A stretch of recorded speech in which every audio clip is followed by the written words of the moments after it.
Hello guys, welcome back to మన channel. Guys, ఇవాళ మన మూవీ రివ్యూ వచ్చేసి జెంటిల్ ఉమెన్. గైస్, మూవీ చూసిన తర్వాత నాకేమనిపించింది అంటే మూవీ అనేది చాలా అంటే చాలా బాగుంది. ఎస్పెషల్లీ ఈ మూవీలో కొన్ని మైనస్ పాయింట్స్ ఉన్నాయి.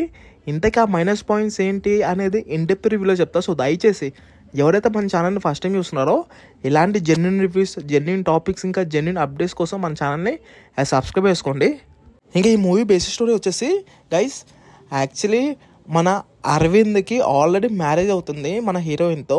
ఇంకా హ్యాపీగా లైఫ్ని లీడ్ చేస్తూ ఉంటారు. ఇంకా ఆఫ్టర్ 3 months తర్వాత అనుకోకుండా ఒక సంఘటన అనేది ఎదురవుతుంది. ఇంతకీ ఆ సమస్య ఏంటి, ఆ ప్రాబ్లం ఏంటి అనేది మిగతా కదా ఇంకా కట్ చేస్తే గైస్, ఫస్ట్ ఆఫ్ ఆల్ నేను స్టార్టింగ్లో మూవీలో కొన్ని ఫ్లాస్ ఉన్నాయి అన్నా కదా. మూవీ అనేది కొత్త డైరెక్టర్ అనమాట, తనది ఫస్ట్ మూవీ. చాలా అంటే చాలా బాగా తీశారు, చాలా అంటే చాలా బాగుంది. ఎస్పెషల్ మూవీలో కొన్ని ఫ్లాస్ అన్నా కదా. ఇంతకీ ఆ ఫ్లాస్ ఏంటంటే ఆ మూవీ స్టార్టర్ చాలా అంటే చాలా స్లో స్టార్ట్ అవుతుంది. ఆఫ్టర్ ఒక 35 minutes 40 minutes తర్వాత మూవీ అనేది మెయిన్ స్టోరీలోకి వస్తుంది అనమాట. లైక్ ఒక ట్విస్ట్ వస్తుంది. ఆ ట్విస్ట్ అనేది చాలా అంటే చాలా బాగుంటుంది, మైండ్ పోతుంది అనమాట. క్లైమాక్స్లో వచ్చే ట్విస్ట్ కూడా నెక్స్ట్ లెవెల్ అనిపించింది అసలు. ఎస్పెషల్లీ స్క్రీన్ ప్లే అనేది చాలా వరకు స్లోగా ఉంటుంది. ఇంకొంచెం స్క్రీన్ ప్లే బాగుంటే ఇంకా బాగుండేదేమో అనిపించింది. అయినా నో ప్రాబ్లం అండి, మూవీ అనేది చాలా అంటే చాలా బాగుంది.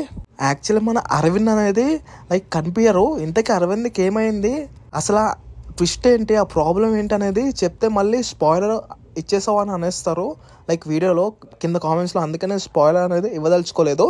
నేనైతే ఇలాంటి మూవీ అసలు ఎక్స్పెక్ట్ చేయలేదు అనమాట. లైక్ ఈ మూవీలో ఇంతలా ట్విస్ట్, మంచి కాన్సెప్ట్ ఉందని.